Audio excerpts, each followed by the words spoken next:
வந்திருக்கும் நூல் வெளியீட்டு விழாவுக்கு வந்திருக்கும் அனைவருக்கும் வணக்கம். நூல் வெளியிட்டு முடிஞ்ச உடனே திருநாள் தான் பண்ணணும். ஒரு வாழ்த்து மட்டும் சொல்லிட்டு அடியே கொஞ்சம் போகணும். அதனால ஒரு வாழ்த்து மட்டும். திருமதி ஆனந்தி அவங்களை பார்த்தீங்கன்னா எனக்கு ஒரு 4 வருடமா தெரியும். அவங்க நூலுக்காக அந்த பயணங்கள் போற பயணங்கள் இருக்குது பாருங்க, அது நாம நினைக்கிற மாதிரி இல்லை. அது மிக கடுமையான பயணங்கள். ஏன்னா அவங்க என்கிட்ட ஒரு முறை ஒரு ஓலைச்சுவடியை கொடுத்து அந்த ஓலைச்சுவடிக்கு பொருள் கேட்டாங்க. அந்த அளவுக்கு அவங்க நுட்பமாக ஆய்வு செய்துதான் ஒரு நூலை வெளியிடுகிறார்கள். அந்த அப்படி ஒரு நூலை வெளியிடும் அவர்களுக்கு கம்பன் கலைக்கூடத்தின் சார்பாக நன்றிகளும் பாராட்டுகளும் தெரிவித்து விடைபெறுகிறேன். நன்றி, வணக்கம். எல்லோருக்கும் வணக்கம்.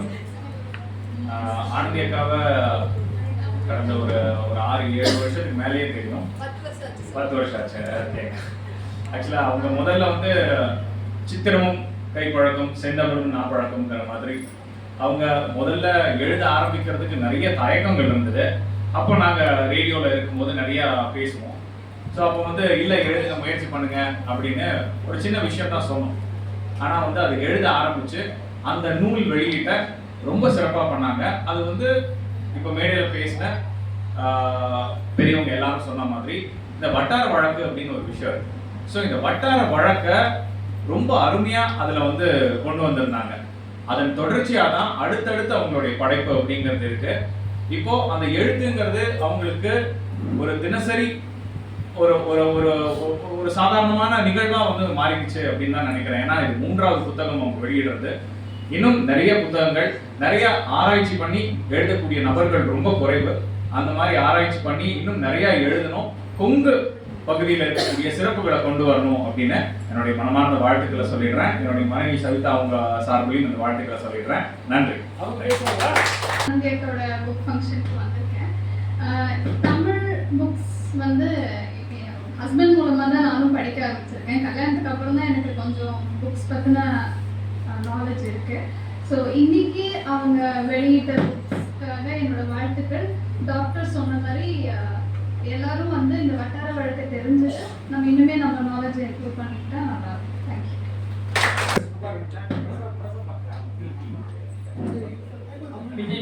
விரைவு பெறுவது உன்னை நன்றாக முயற்சவும் செய்து என்னை நன்றாக இறைவன் படைத்தனன் தன்னை நன்றாக தமிழ் செய்யுமாறு. அனைவருக்கும் இனிய மதிய வணக்கம். கம்பன் கலைக்கூடம் நடத்தக்கூடிய இந்த மாதாந்திர நிகழ்வு மற்றும் எழுத்தாளர் கோவை சூலூர் ஆனந்தி அவர்களுடைய நூல் வெளியீட்டு விழா இந்த நிகழ்வு சிறப்பாக நடைபெற்றுக் கொண்டிருக்கிறது. இந்த நேரத்திலே அபிராமி அந்தாதி வரக்கூடிய ஒரு பாடல், கலையாத கல்வியும் குறையாத வயலும் ஒரு கபடமராத நட்பும் கன்றாத வளமையும் குன்றாத இளமையும் கழிவுணி இல்லா உடலும் சலியாத மனமும் அன்பு அகலாத மனமையும் தவறாத சந்தானமும் தாழாத கீர்த்தியும் மாறாத வாழ்வையும் தடகில் வராத கொடையும் தொலையாத நிதியும் போனாத கோடும் ஒரு துன்பமில்லா வாழ்வும் பெற்று வாழ இந்த நேரத்திலே பிறந்தநாள் கொண்டாடக்கூடிய மருத்துவர் ஐயா அவர்களுக்கு இந்த நேரத்தில் அனைவரும் சார்பாக பிறந்தநாள் வாழ்த்து. ஏன்னா ஒரே நாளில் வந்து 2-3 நிகழ்ச்சிகள் நடக்கிறதுங்கிறது ரொம்ப முக்கியமான நிகழ்வு. அப்படி இன்னைக்கு பிறந்தநாள் கொண்டாடக்கூடிய மருத்துவர் ஐயாவிற்கு இந்த நேரத்தில் என்னுடைய மனமார்ந்த பிறந்தநாள் வாழ்த்துக்களை தெரிவித்துக் கொள்கிறேன். ஒரு 2 நிமிடம் தான் சொல்லியிருக்கிறாங்க. இருந்தாலும் அக்காவை பற்றி நான் கண்டிப்பாக பேசியாகணும். அதுக்காக குடும்பத்தோடு வர வேண்டிய ஒரு சூழல், குடும்ப சூழல் காரணமாக நான் மட்டும் வந்திருக்கேன். அவங்களுக்கு என்னுடைய மனமார்ந்த வாழ்த்துக்களை முதலில் தெரிவித்துக் கொள்கிறேன். ஏன்னா இதுக்கு முன்னாடி வந்து அவங்களுடைய கொங்கு வட்டார சொல் அகராதி, தேன் அகராதின்னு ஒரு தொகுப்பு வெளியீடு செஞ்சுருந்தாங்க. அதை பற்றி நான் ஒரு பொள்ளாச்சி இலக்கிய வட்டத்தில் ஒரு அறிமுகம் ஒரு மணி நேரம் பேசினேன். ஏன்னா அந்தளவுக்கு வந்து அது சிறப்பு வாய்ந்த ஒரு அகராதி. பொதுவாக வந்து தமிழ் இலக்கியத்தில் வட்டார வழக்கு அப்படிங்கிறது முக்கிய பங்கு வகிக்கக்கூடிய ஒன்று. முதலே சொன்ன மாதிரி கொங்கு வட்டாரம் நம்முடைய பகுதி ஒரு 10 மாவட்டங்களை உள்ளடக்கியது. கோவை, திருப்பூர், நீலகிரி, ஈரோடு, கரூர், திண்டுக்கல், சேலம், நாமக்கல், தருமபுரி, கிருஷ்ணகிரி, மொத்தம் 10 மாவட்டங்களை உள்ளடக்கியது நம்ம கொங்கு வட்டாரம். அதை தாண்டி எப்படி போனோம்னா நெல்லை வட்டாரம், தஞ்சை வட்டாரம், சென்னை வட்டாரம் அப்படின்னு சொல்லி ஒரு பேசக்கூடிய மொழியினுடைய அடிப்படையில் அந்த வட்டாரங்கள் பிரிக்கப்பட்டிருக்கிறது. அதன் அடிப்படையில் நம்முடைய கொங்கு வட்டாரம் வந்து மிகவும் புகழ் வாய்ந்த ஒன்றாக இருக்கிறது. நம்ம வந்து கொங்கு வட்டாரம் அப்படின்னு சொல்லி சாதாரண கடந்து போக முடியாது. இந்த கொங்கு வட்டாரம் வந்து சேர மன்னருடைய ஆளுகைக்கு உட்பட்டது. இது மிகப்பெரிய வரலாற்றை கொண்ட ஒரு பகுதி, நம்முடைய பகுதி கொங்கு பகுதி. இந்த கொங்கு அப்படிங்கிற வார்த்தை இந்த சமீப காலத்தில் நாம் என்ன பண்ணிட்டோம்னா அதை ஒரு சாதியினுடைய பெயராக மாற்றிட்டோம். அது தவறு. கொங்கு என்ற சொல்லுக்கு தேன், இனிமை அப்படின்னு நிறைய பொருள் இருக்குது. அதன் அடிப்படையில் இந்த கொங்கு வட்டார பகுதியினுடைய அந்த வட்டார வழக்கு இலக்கியமானது முதலாக ஆர் சண்முக சுந்தரம் அப்படிங்கிறவர் தான் நம்மளுக்கு அறிமுகம் செய்தார். நீங்கள் இப்பவும் போனீங்கன்னா கூகுளில் பார்க்கலாம், அவருடைய படைப்புகளெல்லாம் புத்தகம் கிடைக்குது. ஆர் சண்முக சுந்தரம் தான் கொங்கு வட்டார இலக்கியத்தினுடைய முன்னோடி. அவரை தொடர்ந்து நிறைய பேர் வந்து கு. சின்னப்ப பாரதி, சி.ஆர். ரவீந்திரன், பழமன், மா. நடராஜன், இப்படி நிறைய பேர் இருக்கிறாங்க. அதுலேயும் கொங்கு வட்டாரத்தில் மிகவும் புகழ்பெற்றவர் யாருன்னா பெருமாள் முருகன் ஒரு எழுத்தாளர், நீங்கள் கேள்விப்பட்டிருப்பீங்க. இப்போ வரைக்கும் இயங்கக்கூடியவர். அதன் அடிப்படையில் அதன் வரிசையிலே புதிதாக தன்னை இணைத்து கொண்டவர் தான் நம்முடைய சூலூர் ஆனந்தி அக்கா அவர்கள். இதற்கு முன்னாடி பட்சி அப்படிங்கிற ஒரு பெண் எழுத்தாளர் இருக்கிறாங்க. அதையும் தாண்டி இப்போ சூலூர் ஆனந்தி அந்த வரிசையில் தன்னை இணைத்து கொண்டார். அவர்களுக்கு நம்முடைய மனமார்ந்த பாராட்டுகள். அந்த படைப்பை நம்ம சொல்லணும் அப்படின்னு கேட்டிங்கன்னா, கொங்கு வட்டாரம் அப்படிங்கிறது சும்மா நம்ம சாதாரணமாக சொல்லி கடந்து போக முடியாது. மனிதனுடைய வாழ்வியலை பதிவு செய்யக்கூடியதான் வட்டார இலக்கியம்.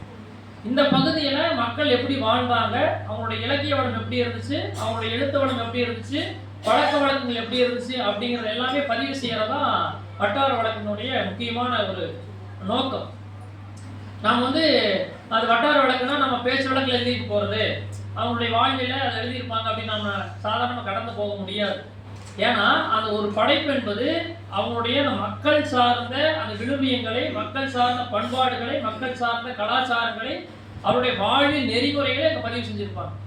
இப்போ நாம் எப்படி வந்து சேரர்கள் எப்படி இருந்தாங்க, சோழர்கள் எப்படி இருந்தாங்க, பாண்டியர்கள் எப்படி இருந்தாங்க அப்படின்னு நாம் வந்து அதை நம்ம ஒரு பெருமிதமாக பார்க்குறோமோ, அதுபோல இன்னும் 200 ஆண்டுகள் கடந்து போகும்போது நம்முடைய கொங்கு நாட்டு பகுதியில் வாழ்ந்த மக்கள் இப்படியெல்லாம் வாழ்ந்தாங்க அப்படிங்கிற தகவலெல்லாம் எது இருக்குன்னா இந்த கொங்கு வட்டார இலக்கியங்களை நம்ம பார்க்க முடியும். நம்ம முன்னோர்கள் எப்படி வாழ்ந்தாங்க, இப்போ நாம சொல்ல முடியாது தலப்பாக்கு உருமாலக்கட்டுன்னு சொல்லுவாங்க, அது இல்லாமையே போச்சு. இந்த மாதிரி நிறைய பழக்கங்களை சொல்லலாம். நிறைய வாதிகள் காணாமல் போயிடுச்சு. பொது சமூகத்தில் பேசக்கூடிய சொற்கள் மட்டும்தான் நாம் இருக்குது. ஆனால் அப்படி இல்லாமல் கொங்கு வட்டாரத்திற்குன்னு நிறைய இலக்கிய வளம், சொல் வளம் மிக்கதாக நம்முடைய கொங்கு வட்டார பகுதி இருந்ததை நாம் அறிந்து கொள்ள வேண்டிய நாம் கட்டாயத்தில் இருக்கிறோம். ஏன்னா வந்து மொழி வந்து தன்னுடைய கட்டமைப்பை இழந்து கொண்டு போயிட்டு இருக்குது. இப்போ பொதுவாக வந்து ஆங்கிலத்தினுடைய கலப்பு வந்து நம்முடைய தமிழ் மொழியில் அதிகமாயிடுச்சு. தமிழ் மொழிக்குன்னே இருந்த தனி சிறப்பு வந்து என்ன ஆயிடுச்சுன்னா, காலையில் பேசும்போது இந்த மாமூல் அப்படிங்கிற வார்த்தையை பற்றி சொன்னாங்க. அது வந்து நம்ம தமிழ் சொல்லே அல்ல. அப்படி எத்தனையோ சொற்கள் வந்து நம்முடைய தமிழில் கலந்து விட்டு அதுதான் தமிழ் அப்படிங்கிற அளவுக்கு மாறிடுச்சு. அப்படிங்கிற பட்சத்தில் தமிழில் குறிப்பாக அந்த கொங்கு வட்டாரத்தில் தனக்கென்று ஆளுமை கொண்ட எத்தனையோ லட்சக்கணக்கான சொற்கள் இன்றும் புழக்கத்தில் இருக்கின்றன. கோடிக்கணக்கான சொற்கள் மறைந்து போய்விட்டது. இதையெல்லாம் நாம் என்ன பண்ண வேண்டியதுன்னா மீட்டு கொண்டு வர வேண்டிய ஒரு சூழலில் நாம் இருக்கிறோம். அந்த பணியை செய்யக்கூடியவங்க நீங்கள் ரொம்ப குறைச்சிட்டே போகிறாங்க. ஏன்னா கொங்கு வட்டாரத்தில் பேசக்கூடியவங்க கூட என்ன நம்ம அதை குறைச்சிக்கிட்டோம். ஏன்னா அது வந்து ஒரு மரியாதையெல்லாம் போயிடுச்சு. ஒரு பட்டிக்காட்டம்னா சொல்லிடுவாங்களா, ஒரு கிராமத்துக்காரனா சொல்லிடுவாங்கன்னு சொல்லி அழகாக பேசக்கூடியவங்க கூட என்ன பண்ணிட்டாங்கன்னா இப்போ சமீபமானமாக அதை பேசுறதில்ல. ஒரு சாதாரண ஒரே ஒரு வார்த்தையை சொன்னால் அம்மணி அப்படின்னு ஒரு வார்த்தை. அம்மணி அப்படிங்கிற வார்த்தை கொங்கு வட்டாரத்தில் அது நிறைய பொருள் உள்ளது. ஆக்சுவலாக வந்து கம்பராமாயணத்தில் கூட அந்த அம்மணிங்கிற வார்த்தை உண்டு. அம்மணி அப்படின்னா அழகிய மணி போன்றவள் அர்த்தம். நம்ம ஊரில் அம்மணி அப்படின்னு சொன்னோம்னா அது இடத்துக்கு இடம் பொருள் வரும். ஆனால் அம்மணிங்கிற சொல்ல அவ்வளோ அழகானது. ஒரு வீட்டுக்காரர் தன்னுடைய மனைவி அம்மணின்னு கூப்பிட்ற பழக்கம் உண்டு. உடன் பிறந்த சகோதரியை அம்மணின்னு கூப்பிட்ற பழக்கம் உண்டு. பொதுவாக புதுசாக நம்ம பார்க்கும்போது கூட இன்னைக்கு பொள்ளாச்சி பகுதியிலலாம் அம்மணின்னு கூப்பிடுவாங்க. தன்னை விட வயது இளையவங்களேன்னு சொல்லுவாங்கன்னா இன்னைக்கு ப்ரோ அப்படிங்கிறாங்க, சிஸ்டர் அப்படிங்கிறாங்க. அன்னைக்கு அப்படி இல்லாமல் அது மரியாதை நிமித்தமாக அம்மணி அப்படின்னு கூப்பிடுவாங்க. சின்னவங்க யாருமே தெரியாது. இப்படியெல்லாம் ஒரே ஒரு சொல் வந்து அந்த இடத்துக்கு ஏற்ற மாதிரி நிறைய பொருள் கொண்டு விளங்குறது. அதே மாதிரி பண்ணாடின்னு ஒரு வார்த்தை, பண்ணாடியில் காட்டு பண்ணாடின்னு ஒரு வார்த்தை சொல்லுவாங்க. அங்கே வந்து காட்டுக்கு முதலாளின்னு அர்த்தம். இன்னொரு இடத்துல பார்த்தீங்கன்னா அது வீட்டுக்காரன்னு ஒரு பொருள். ஏன் உங்கள் பண்ணாடி எங்கள் வீட்டாருன்னு கேட்பாங்க. அப்போ ஒரு சின்ன சாதாரண வார்த்தை இவ்வளவு சொல்வளம் மிக்கதாகவும் கருத்துவளம் மிக்கதாக இருப்பது நம்முடைய கொங்கு வட்டாரத்தினுடைய தனிச்சிறப்பு. அதையெல்லாம் தேடி பிடிச்சி இவங்க வந்து புத்தகமாக கொடுத்துருக்குறாங்க. சில நேரங்களில் அந்த அணிந்துரையை நான் காலையில் தான் புத்தகம் படித்தேன். அணிந்துரையிலே சொல்லியிருப்பாங்க, வேறு வட்டாரத்துக்காரங்க இதை படிக்கும்போது அவங்களுக்கு பொருள் புரியாமல் போகலாம். ஆனால் அதுபடி நம்ம கவலைப்பட்டுக்க முடியாது. ஏன்னா இது நம்முடைய மொழியினுடைய மிகப்பெரிய அடையாளம். இந்த அடையாளத்தை காக்கக்கூடிய பணிகள் என்னை போன்ற தமிழாசிரியர்களுக்கு உண்டு.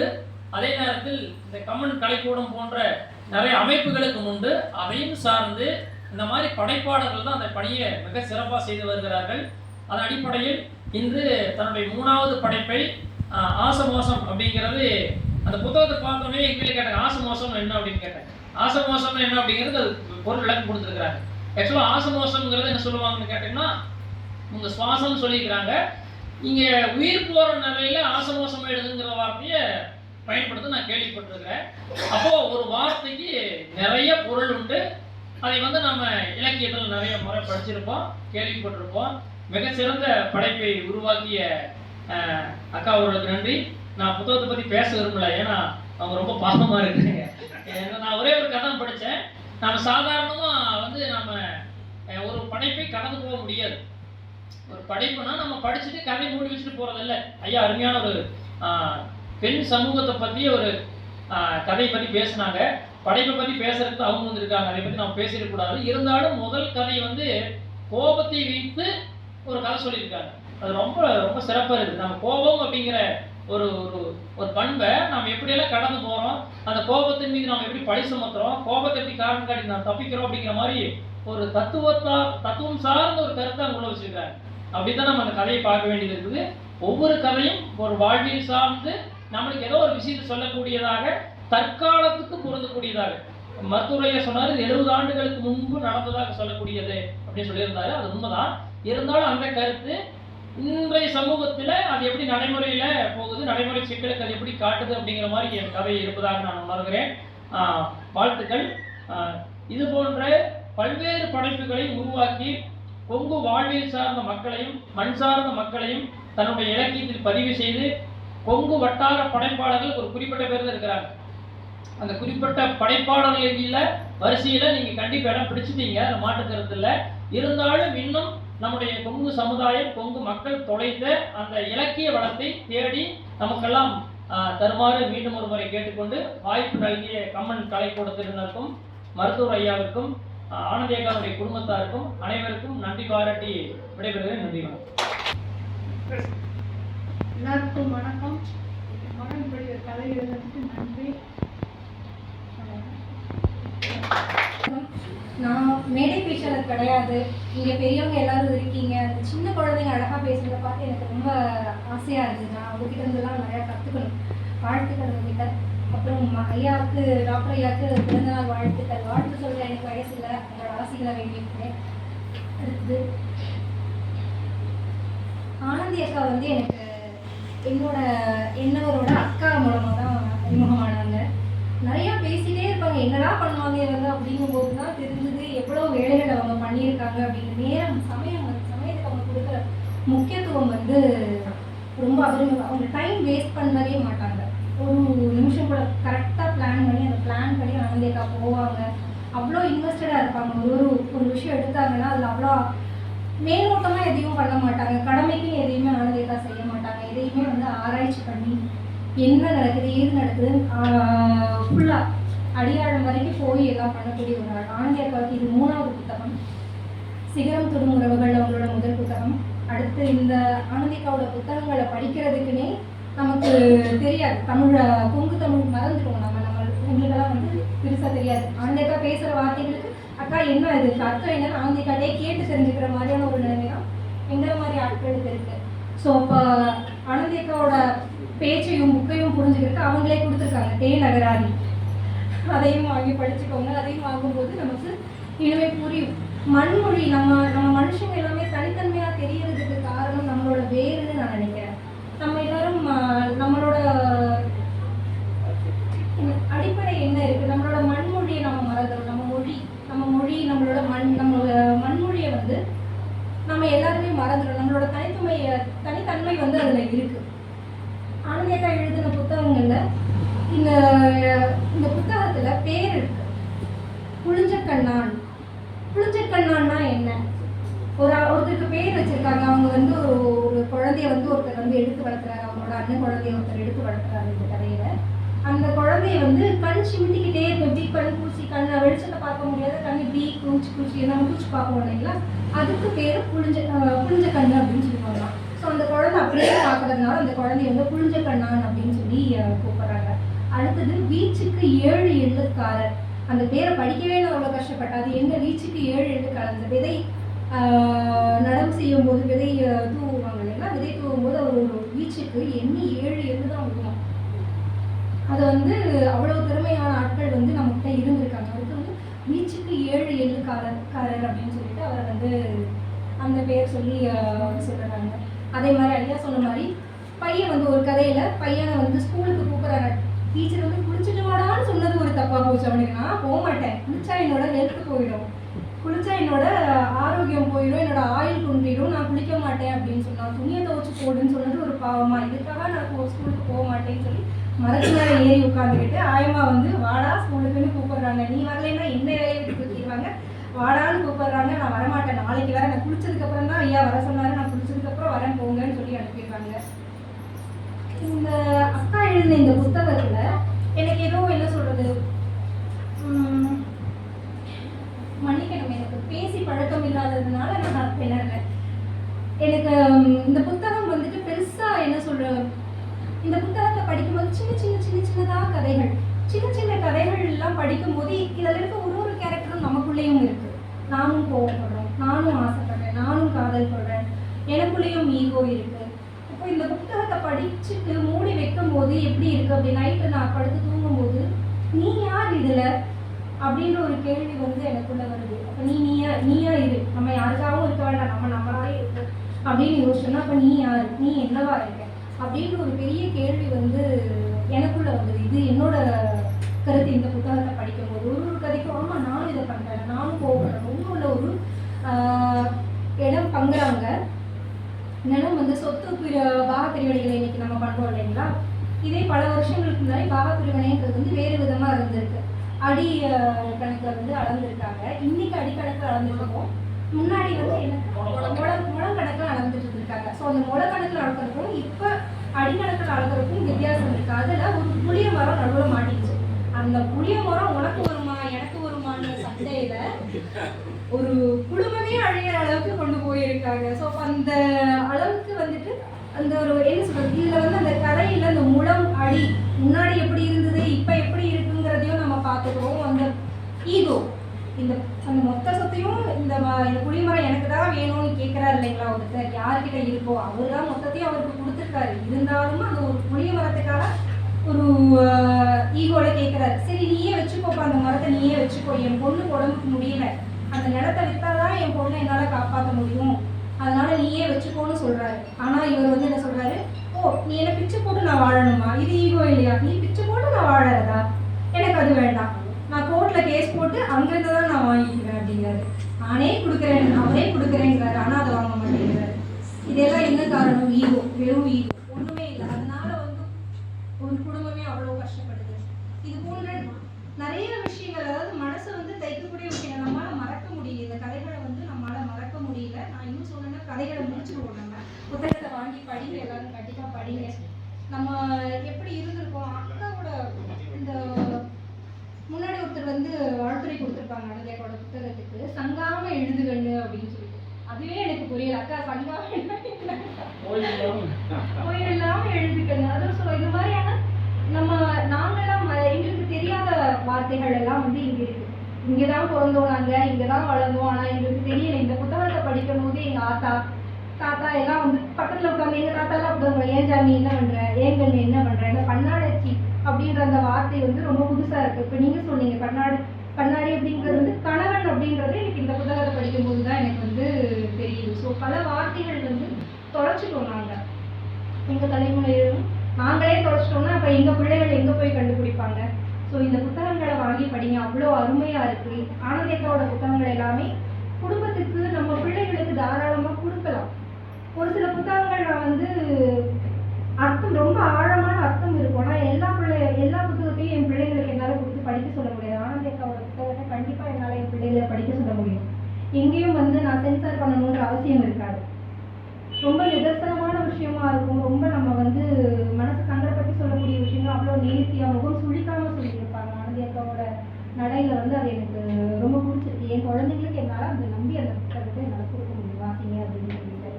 அடுத்தது பெண்கள் மனசுக்குள்ளே இருக்கக்கூடிய ஒரு பெரிய வழியை வந்து ஆனந்தி அக்கா எப்போவுமே அதை எடுத்துக்கிட்டே போவாங்க. இதில் பெண்கிற தலைப்பில் வந்துட்டு ஒரு பெண்ணோட வாழ்க்கையை கொண்டாடுறாங்க, எல்லாரும் ரொம்ப கொண்டாடுறாங்க. அந்த ஒரு பெண்ணை வந்து ஒரு அப்பா தன்னோட மகளுக்கு வரன் தேடுறாரு. வரன் தேடும் போது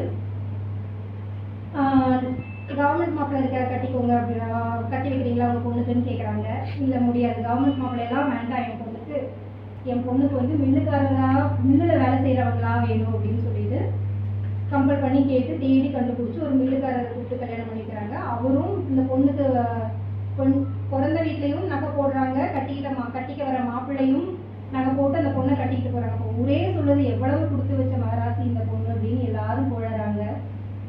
கல்யாணம் பண்ணி போய் கொஞ்ச நாள்ல ஒரு ஆக்சிடென்ட், ஒரு சின்ன ஆக்சிடென்ட். அவர் வேலை செய்கிற மில்லில் ஒரு கை வந்து உள்ள மாட்டிக்குது. அந்த கொடுமையை வந்து ஆனந்தி அக்கா ரொம்ப அழகாக எக்ஸ்பிளைன் பண்ணியிருக்காங்க. என்னால் அதை வந்து நான் எக்ஸ்பிளைன் பண்ணேன்னா அதை கெடுக்கிற மாதிரி ஆகிடும். கண்டிப்பாக புக்கில் படிங்க அது எப்படி இருக்குது அப்படின்னு, அப்போ தான் அதை உணர முடியும் அந்த வழியை.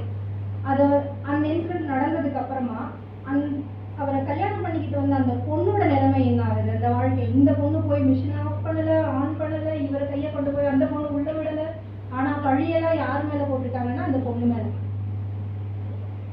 ஸோ அந்த பொண்ணோட வேதனையை படிக்கும் போது என்னால் தாங்க முடியல. இது அந்த பொண்ணு அனுபவிச்ச வேதனைகளை நாம யாரும் அனுபவிக்கலாம். ஆனால் யார் எங்கே தப்பு பண்ணாலும் வீட்டில் இருக்க பொண்ணை தான் காரணம் காமிக்கிறாங்க.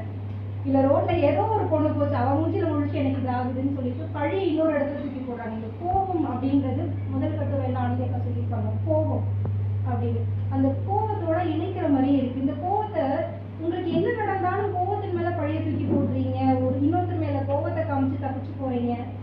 இது எப்படிப்பட்ட பழக்கம் நமக்குன்னு எனக்கு தெரியல. நிறையா வழிகளை வந்து இந்த அக்கா வந்து இதில் சொல்லியிருக்காங்க. அதே வழிகள் மட்டுமே இல்லை, நகைச்சுவையும் இருக்கு இதில்.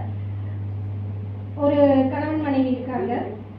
அந்த மனைவி வந்து கணவன் கிட்ட சொல்லுவாங்க, நீ எப்போ ஆசை மோசம் ஆனாலும் 2 பேரும் சேர்ந்து தான் ஆகும் அப்படின்றாங்க. என்னடா இப்படியே நம்ம மனைவி சொல்லிட்டே இருக்காளே, இவனால் நம்ப முடியல அப்படின்னு சொல்லிட்டு கணவன் ஒரு நாள் ஒரு டிராமா பண்றாரு. அவர் வந்து ஆசை மோசமான மாதிரி காமிக்கிறாரு. ஆசை மோசம் அப்படின்னா என்ன, அதுதானே இந்த புத்தகத்தோட கலை. ஆசை மோசம் அப்படின்னா என்ன அப்படின்னு ஆனந்தி அக்காவே விளக்கம் கொடுத்துருக்காங்க. ஆசம் அப்படின்றது சுவாசம் மருவி ஆசமாகியிருக்கு, மோட்சம் மருவி மோசமாகிருக்கு. அதாவது சுவாசம் மோட்சம் அடைகிறது ஒருத்தரோட மறைவு. நாம காலமானார், இறையடி சேர்ந்தார் அப்படின்னு அதை வந்து குறிக்கிற மாதிரியாக இந்த புத்தகத்துல ஆசமோசம் அப்படின்னு சொல்லியிருக்காங்க.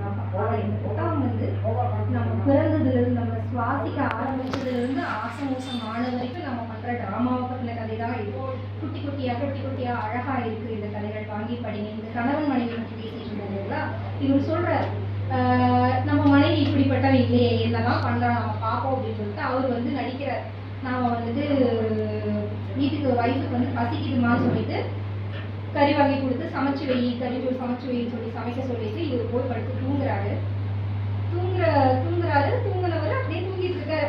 இந்த அம்மா போய் மனைவி போய் சமைக்கிறாங்க, சமைச்சு வச்சுட்டு கணவன் வந்து எழுப்புறாங்க. இவர் எந்திரிக்கல. எழுப்பி பார்க்குறாங்க. தூங்குற மாதிரி தூங்குறவங்கள தான் எழுப்ப முடியும், தூங்குற மாதிரி நடிக்கிறவங்கள எழுப்ப முடியாது அப்படின்னு சொல்லிட்டு திரும்ப கூப்பிடுறாங்க. எந்திரிக்க மாட்டேங்கிறாரு. என்ன பண்ணலாம் இப்போ இவங்களுக்கு புரிஞ்சிருச்சு. என்ன புரிஞ்சிருச்சு, ஓகே இவர் வந்து ஆசை மோசம் ஆயிட்டாரு, இப்போ நம்ம என்ன பண்றது, நம்மளா இருந்தா என்ன பண்ணுவோம், கூப்பிடுவோம், அழுவோம், கத்துவோம், ஏதோ ஒண்ணு பண்ணுவோம். இந்த அம்மா இங்க என்ன பண்றாங்க, இன்னும் கரியஞ்சோரி மாற்றி வச்சிருக்கோமே, உள்ள போய் கடை எடுத்து கரியஞ்சோரி எடுத்து போட்டு சாப்பிட்டு அந்த எலும்பையெல்லாம் எடுத்து குழி தோண்டி புதைச்சி மூடி வச்சுட்டு அந்த ஐயா போட்டிருந்த புது துணியெல்லாம் எடுத்து மாத்தி பழைய துணியை போட்டு ஐயோ இப்படி போயிட்டீங்களே அப்படின்னு சொல்லிட்டு அதுக்கப்புறமா இதெல்லாம் பண்ணி அதுக்கப்புறம் டிராமா பண்ணி ஊரெல்லாம் அதுக்கப்புறம் என்ன நடக்குதுன்றது அந்த ஒரு குட்டி கதை. என்ன அப்படின்னா அவங்க முடிவு கொடுத்துருக்க மாட்டாங்க, முடிவை நம்மள எடுக்க சொல்லியிருப்பாங்க. அப்போ அங்க இருக்கிற அந்த முடிவெடுக்கக்கூடிய கதாபாத்திரமா நாம, இதுதான் இந்த புத்தகத்தோட விசேஷம். அந்த இடத்துல நீ இருந்தா நீ என்ன பண்ணுவ, அப்படி நான் இருந்தா நான் என்ன பண்ணுவேன், அப்படிங்கிறது தான் இந்த புத்தகத்தோட சிறப்பு எனக்கு தெரிஞ்சது. ஸோ வாய்ப்புக்கு நன்றி கொடுத்த எல்லாருக்குமே நன்றி. அந்த கதையில ஒரு உருக்கம் இருக்கிறது, அதே மாதிரி நகைச்சுவை இருக்கிறதுக்கு தான் அழகாக எடுத்து காமிச்சாங்க. ஆனா எனக்கு பேச தெரியாதுன்னு சொல்லிட்டு இவ்வளவு நேரம் பேசுறது இவங்க தான். இது வந்து கம்பன் கலைக்கூடத்திற்கு உண்டான ஒரு என்ன சொல்றது, சாபம்னு சொல்ல மாட்டேன், கம்பன் கலைக்கூடத்திற்கு உண்டான ஒரு இதுதான். நீ பேசவே மாட்டேன்னு சொல்லிட்டு வருவாங்க, நான் மணி அடிக்கிற வரைக்கும் மைக்கு இப்படி உடம்படவே மாட்டேன். ஆனாலும் நல்ல ஒரு திறனாய்வு ஆனந்திக்கிறது பாராட்டு தான். நான் ஏன் வந்தேன்னு சொன்னா, நான் எங்க வீட்டில் வந்து நிறைய புத்தகங்கள் வைத்திருக்கிறேன். ஆனால் அந்த தேன் நகராதிங்கிற புத்தகத்தை மட்டும் எடுத்து தனியாக வச்சிருக்கேன். சொல்லியிருக்கேன், நம்மளுடைய சொல் வழக்கு என்ன, இதில் பேசுறதுக்கு என்ன அர்த்தம் என்னங்கிறத நம்ம அடுத்த தலைமுறைக்கு நம்ம பேரம்பேத்தி வந்தாலும் சரி, அவர்கள் தெரிந்து போனோம்னா இந்த ஆனந்தியுடைய புத்தகத்தை படிங்க. அதனால் இந்த புத்தகம் எப்பொழுதுமே இருக்க வேண்டும் சொல்லி எடுத்து முன்னால் வச்சிருக்கேன் எங்கள் வீட்டில். அது ஏன்னா இந்த கொங்கு வழக்கு சொல்லுங்கள் கூட நிறைய இருக்கும். பொதுவாக இந்த ஆனந்திங்கிற பேர் நான் நினைவு இருக்காது, அது ஆனந்திக்கே தெரியும். நிறைய இந்த காலையிலேருந்து கவனமாக டாக்டரையே சொன்னதுலேருந்து கவனமாக வச்சுக்கிட்டே இருக்கேன், ஆனந்தி ஆனந்தின்னு சொல்லிட்டு வச்சுக்கிட்டே இருக்கேன். ஆனால் சிறந்த அந்த கொங்கு வட்டார எழுத்துல வந்து ரொம்ப அழகாக அவங்க எழுதியிருக்காங்க. அந்த சிகரம் கொண்டு உறவுகளும் சரி, தேன் நகராதியும் சரி, நீ ஆசை மோசம் படித்தா தான் தெரியும். அது ஆசை மோசம் நாங்கள் ஆகாத அளவுக்கு இருந்தால் மகிழ்ச்சியும். ஏன்னா அவங்க எந்த அளவுக்கு நூல் திறனாய் பண்ணியிருக்காங்க. ரொம்ப நீங்கள் பேச தெரிஞ்சீங்க, தொடர்ந்து கம்பன் கலைக்கூடம் பேசிடுவீங்க. ஏன்னா கம்பன் கலைக்கூடம் வந்து எல்லாத்தையும் பேச வைக்கிறதா. நிறைய குழந்தைகள் எல்லாம் ஒரு குழந்தை காத்துட்டே இருக்குது பேசணும்னு சொல்லிட்டு.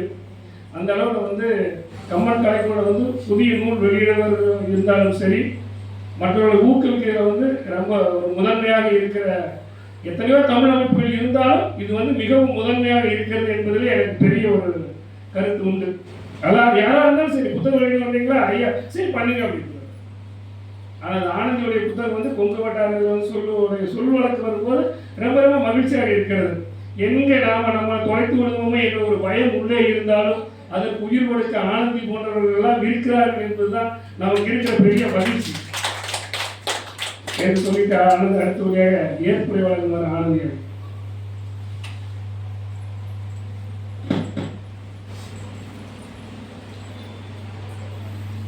அன்பான உறவாகவும் சிறப்பான நட்பாகவும் அவையிலும் சபையிலும் வீட்டிற்கும் அனைத்து தமிழ் உறவுகளுக்கும் எனது தமிழ் வணக்கம். இப்போ பார்த்தீங்கன்னா நம்மளோட 3வது நூல் ஆசமோசம், அதை வந்து இன்னைக்கு வெளியீட்டு விழா செய்யறதுக்கு சிறப்பு அனுமதி கொடுத்த கம்பன் கலைக்கூட பண்டுதர் ஐயாவுக்கு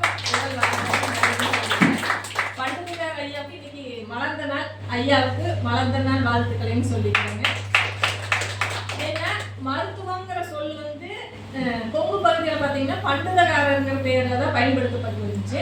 அது வந்து இப்போ நம்ம ஆங்கிலத்தை அப்படியே மொழிபெயர்த்து பயன்படுத்துறங்காட்டி அது டாக்டர் அப்படியே தமிழில் மொழிபெயர்த்து மருத்துவர்னு பயன்படுத்துகிறாங்க.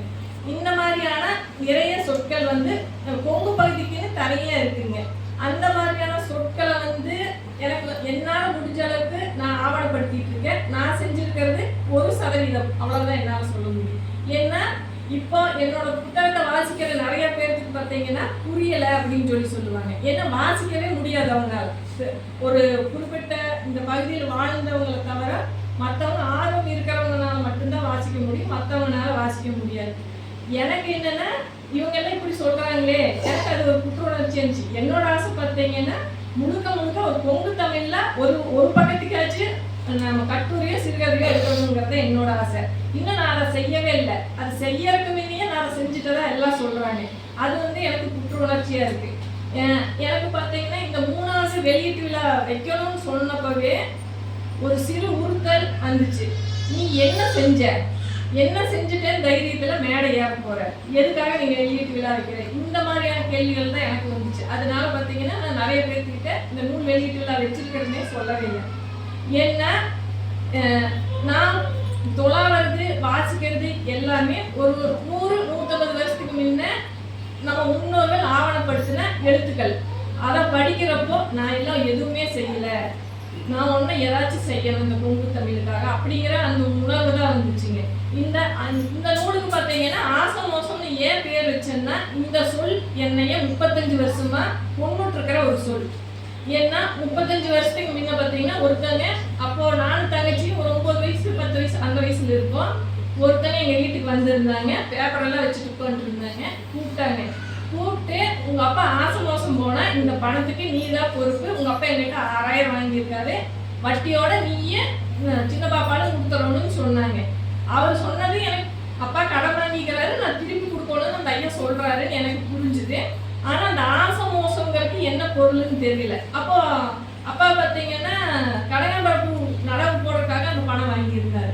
அப்போ எனக்கு அது அர்த்தம் புரியாம எங்க அம்மாட்ட போய் கேட்டேன், அம்மா ஆசை மோசம் ஐயன் சொல்றாங்கல்ல, அதுக்கு என்ன அர்த்தம் கேட்டது எங்க அம்மா அழுக ஆரம்பிச்சாங்க. அப்போ இது அம்மா கிட்ட கேட்கக்கூடாது போல இருக்குது. அப்போ நான் சித்தி கிட்ட போய் கேட்டேன், எங்க பெரிய சித்தி சித்தி கிட்ட போய் கேட்டப்ப எங்க சித்தி பார்த்தீங்கன்னா கண்ணா பின்னாலே பேச ஆரம்பிச்சாங்க. அதாவது வசை சுட்கள்லாம் அந்த ஐயனை திட்ட ஆரம்பிச்சாங்க. அப்போ நான் நினைச்சேன் இது ஏதோ ஒரு கெட்ட சொல் போல இருக்குது, இது ஏதோ நம்ம பயன்படுத்தக்கூடாத சொல் போல இருக்குன்னு சொல்லி அந்த சொல்ல அதோட விடலிங்க. அது என்னோட ஆள் மனசுல அழிச்சிட்டே இருந்துச்சு. அப்ப இந்த நூலுக்கு இந்த பேர் வைக்கிறதுக்கு இந்த பேர் தான் வேணும்னு அந்த புத்தகம் கேட்டுதான் நான் வச்சிருக்கேன். ஏன்னா எந்த புத்தகமே நான் எழுதுறேன்னு நான் எழுதிட்டேன், நான் படைச்சிட்டேன் அப்படின்னு சொல்ற தகுதி எனக்கு இல்லைன்னு நினைக்கிறேன். ஏன்னா இந்த புத்தகங்கள் என்ன தேர்ந்தெடுத்திருக்குது தன்னை எழுதிக்கிறதுக்காக. இதுதான்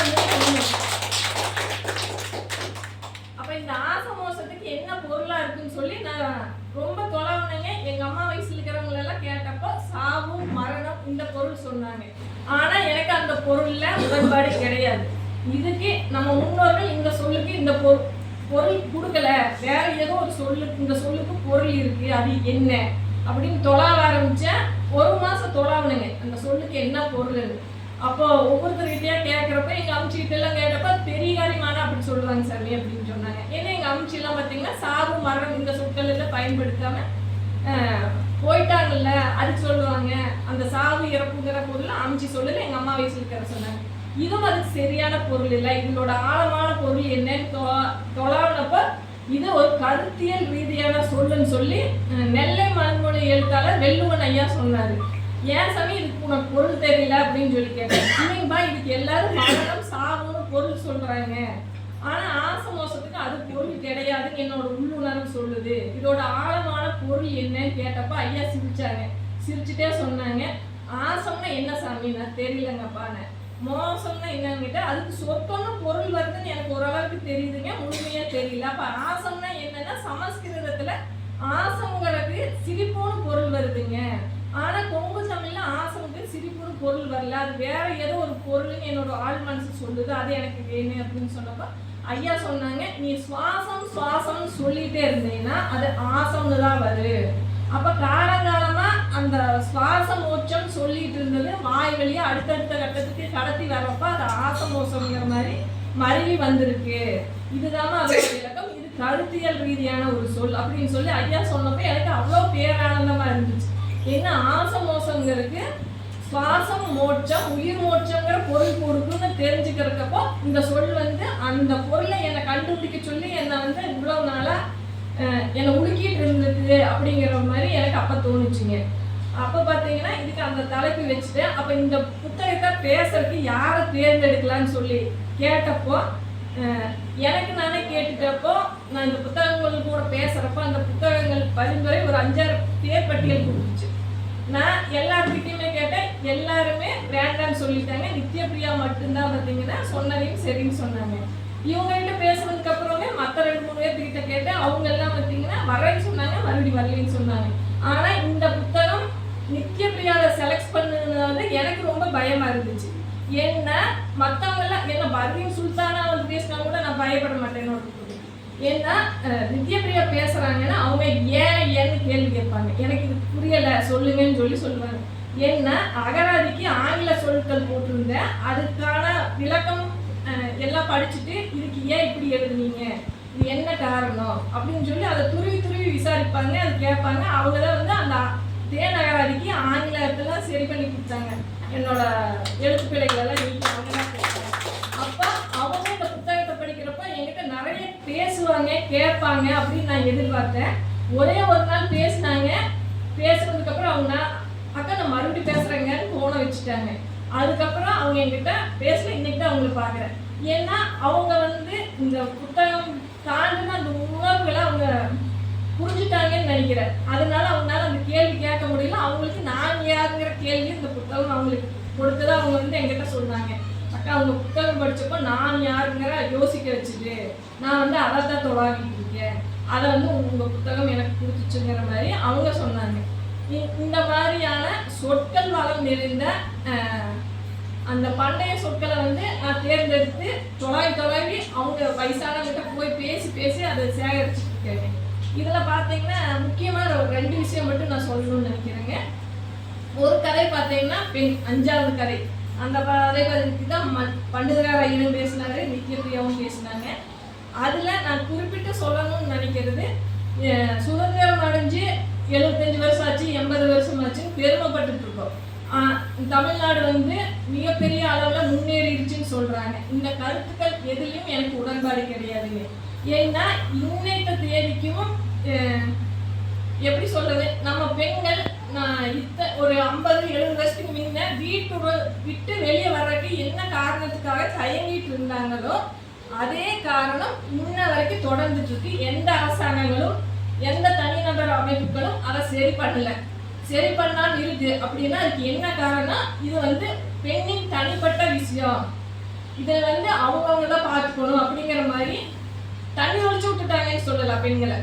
ஏன்னா மாதவிடாய் நாட்கள்லாம் வெளியே வந்தாங்கன்னா அவங்களுக்கு அந்த தூய்மை பஞ்சுகளை மாத்துறதுக்கான இடங்கள் கிடையாது, தண்ணீர் வசதிகள் கிடையாது. ஒரு இடத்துல இருந்து இன்னொரு இடத்துக்கு பயணம் பண்ணி போகணும்னா அவங்க பார்த்தீங்கன்னா அதெல்லாம் 7-8 மணி நேரம் பாத்ரூம் போகாம கழிவறைகள் பயன்படுத்தாம இருந்து அந்த இடத்த கடந்து போயிட்டு இருக்காங்க. இன்னைக்கு வரைக்கும் அப்படித்தான் போயிட்டு இருக்காங்க. இப்போ அரசு பள்ளியில் படிக்கிற மாணவர்கள்ல அந்த குழந்தைகள் உண்மையான பெண் குழந்தைகள், ஒரு பெண் குழந்தை சொல்றாங்க நாங்கெல்லாம் ரொம்ப பாவம் பண்ணியிருக்கோம்மா, அதுதான் இந்த பள்ளியில படிக்கிறேன்னு சொன்னாங்க. அப்ப நான் அந்த பள்ளிக்கு போயிருந்தப்ப அங்க கழிவறைகள் போய் பார்த்தப்போ ஏன்னா வந்து அந்த ஆசிரியர்கள் பயன்படுத்துற கழிவறைக்கு தான் போக சொன்னாங்க, பெண் குழந்தைகள் பயன்படுத்துற கழிவறைக்கு வேண்டாங்க இதுக்கு போங்கன்னு சொன்னாங்க.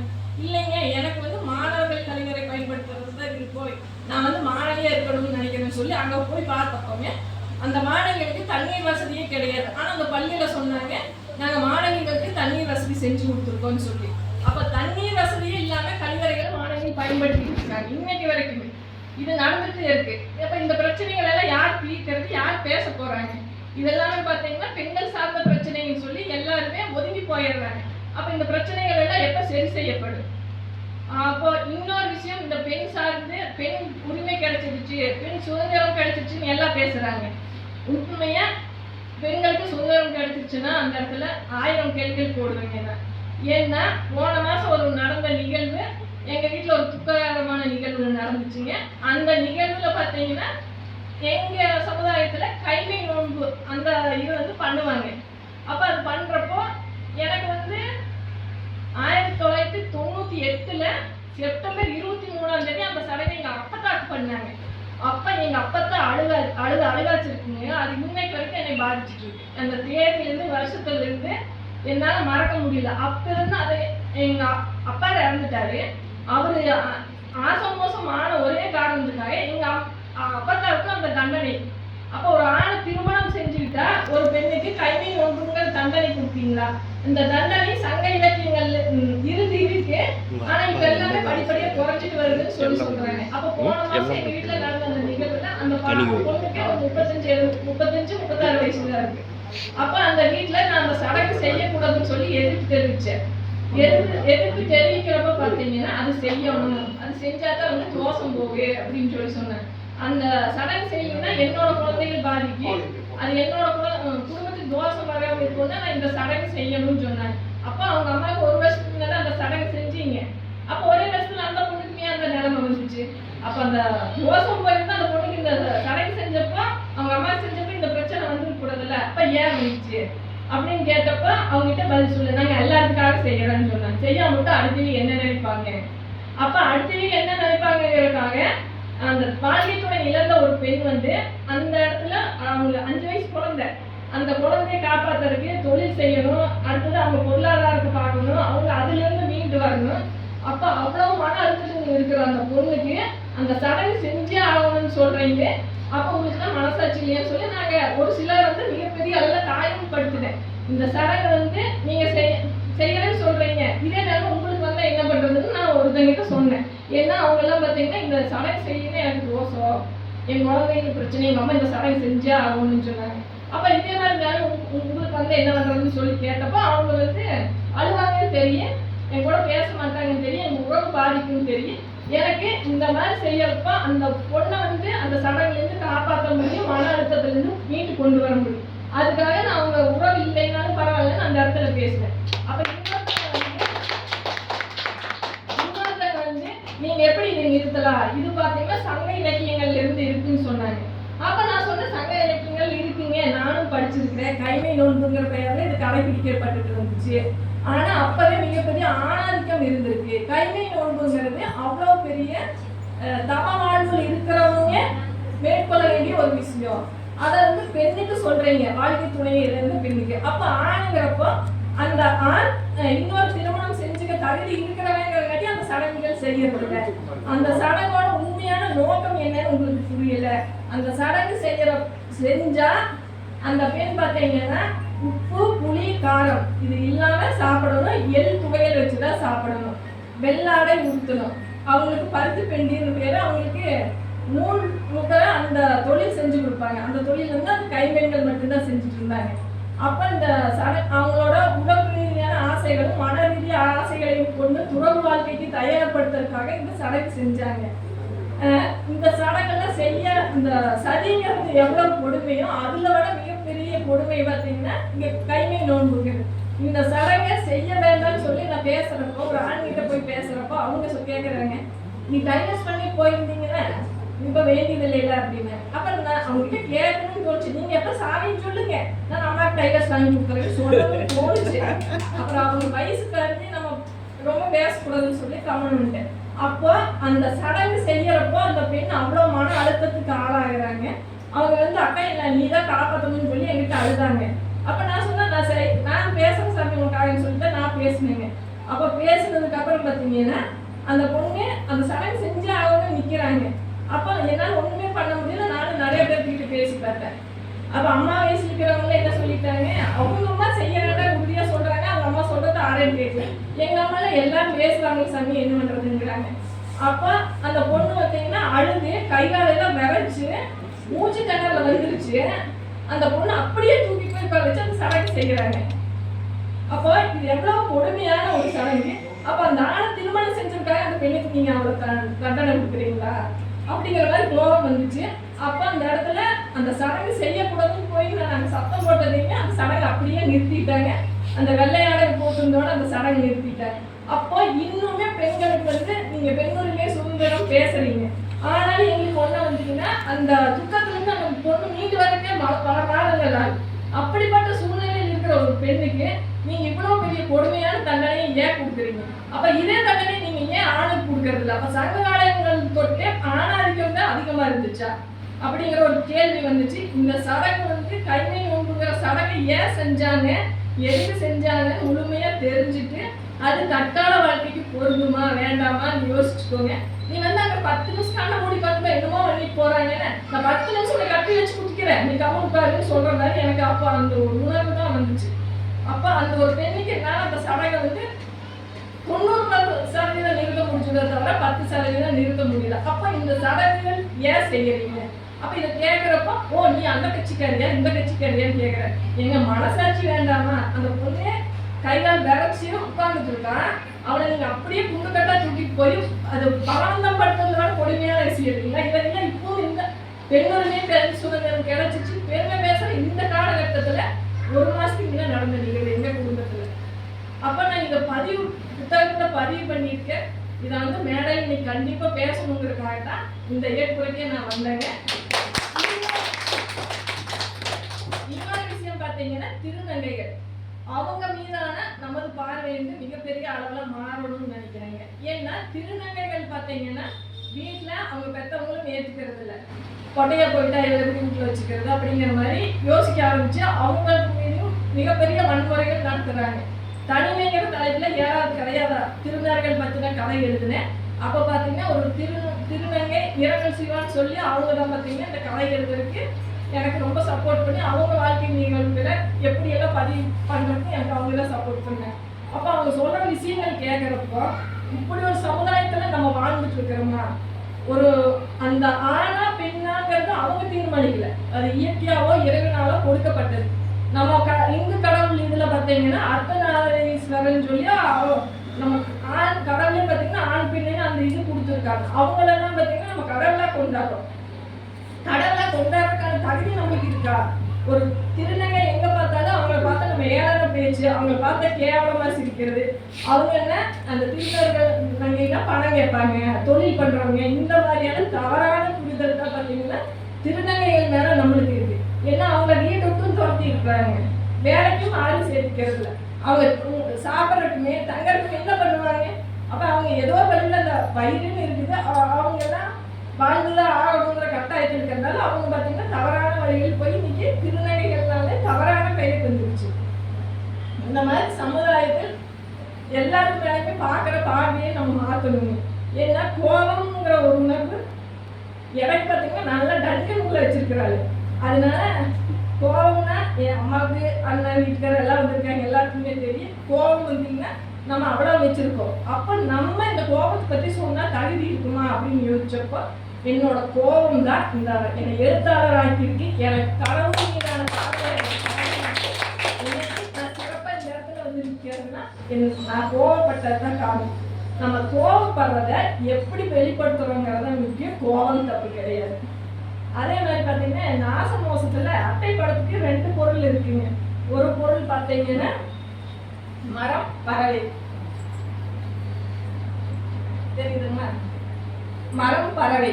இந்த ஆசை மோசம்னா மரங்கிற உடல்ல இருந்து உயிர்கிற பறவை பறந்து போகுது. அப்போ அந்த மரம் வந்து பட்டு போயிடுது, இல்லைன்னா வீணா போயிடுது இல்லைங்களா? அந்த மாதிரி இந்த உடல்ல இருந்து உயிர் போயிடுச்சுன்னா இந்த உடல் வீணா போயிடுது. ஏன்னா இந்த உடல் பார்த்தீங்கன்னா நம்ம வாடகைக்கு வந்திருக்கிற வீடு, அந்த ஆன்மா வந்து வாடகைக்கு வந்திருக்கிறது. எப்போ போகுதோ அப்போ என்னோட உடல்லேருந்து என்னோட ஆன்மா வெளியே போகிறப்போ நிம்மதியாகவும் நிறைவாகவும் பேரானந்தத்தோட போகணும். அதுக்காக தான் வந்து என்னோட உடல் இந்த உடலுக்குள்ள என்னோட உயிர் வந்திருக்கு. அந்த பணியை நான் செய்யணும்னா என்னோட கனவை நோக்கி போகணும். அப்போ என்னோட கனவு பறவையை நான் அடைச்சி வச்சிருந்தேன், பறக்க விட்டுருக்கேன், அது பறக்க. இந்த விழாவுக்கு வந்து சிறப்பாக எல்லாம் நடத்தி கொடுத்தீங்க. நூல் அறிமுகம் செய்த நித்யா பரிதாருக்குமே, தம்பி ராகவ், தம்பி சென்று நம்ம எல்லாத்துக்குமே நன்றி சொல்லி, நூல் வெளியிட்ட அம்மாவுக்கும் நன்றி சொல்லி, எங்கள் குடும்ப உறவுகளுக்கும் என்னை இந்த இடத்துக்கு கொண்டு வந்து நிறுத்தி அழகு பார்க்குறேன் என்னோட கணவருக்கும் எங்கள் குழந்தைகளுக்கும் நன்றி சொல்லி புகழாய் கம்பன் கவிப்போம். தமிழ் அன்புடன் விராச்சோ ராமசாமி, கோவை முத்தமிழர்கள்.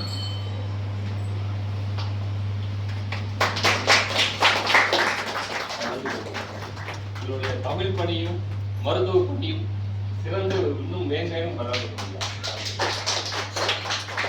ஒன்னே ஒன்று இங்கே கேட்டனால சொல்றேன். எழுத்தாளர் சூலூர் ஆனந்தி அவங்க வந்து கிராமத்து பெண்ணுன்னு தெரியுது, ஆனா அவங்களுடைய பேச்சுல முற்போக்கு, இவர் சொன்ன மாதிரி முற்போக்கு இருந்தது, தமிழ் இருந்தது, மண்ணின் மனமும் இருந்தது. என்னுடைய வாழ்த்துக்கள், சார்.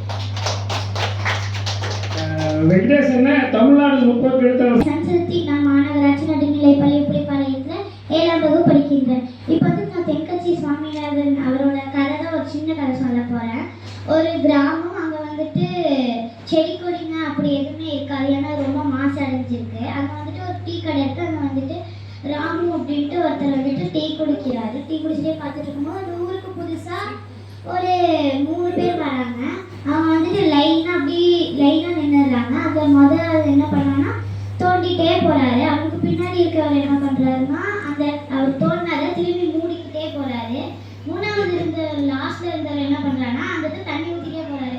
என்னடா இவர் என்ன இப்படி பண்ணிருக்காரு, பைத்தியமா, என்னாச்சுன்னு தெரியல, இது போய் கேட்கலாம் அப்படின்ட்டு அந்த ராமுன்றவர் வந்துட்டு போய் கேட்குறாரு. என்ன ஒருத்தர் தோன்றீங்க, ஒருத்தர் மூடுறீங்க, ஒருத்தர் தண்ணி ஊற்றுறீங்க அப்படின்னு கேட்கும்போது, என் வேலை இதான் சார், நான் தான் மொதல் ஆள், நான் தோண்டி போனேன், இதான் என் வேலை, நான் இதான் செய்கிறேன் அப்படின்னு சொன்னாங்க. 2வது அவருக்கு பின்னாடி இருந்தவர்கிட்ட போய் கேட்டதுக்கு, சார் என் வேலை மூடுற வேலை சார், அதனால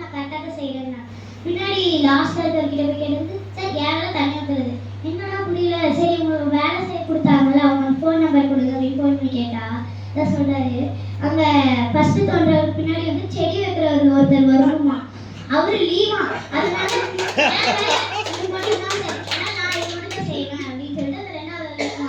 உடனே ராமு சொல்றாரு, என்ன நீ புரியாம பேசுற, நம்ம வந்துட்டு ஒரு வேலை செய்யறோம்னா அதுல இருந்து அடுத்தவங்களுக்கு என்ன பயன், இல்ல நமக்கு என்ன பயன் அப்படின்னு நம்ம யோசிச்சு செய்யணும். அது வந்துட்டு ஒரு குறிக்கோள் இலக்கோட நம்ம வந்து செய்யணும். நான் காசு வாங்கினா இது மட்டும் போதாது,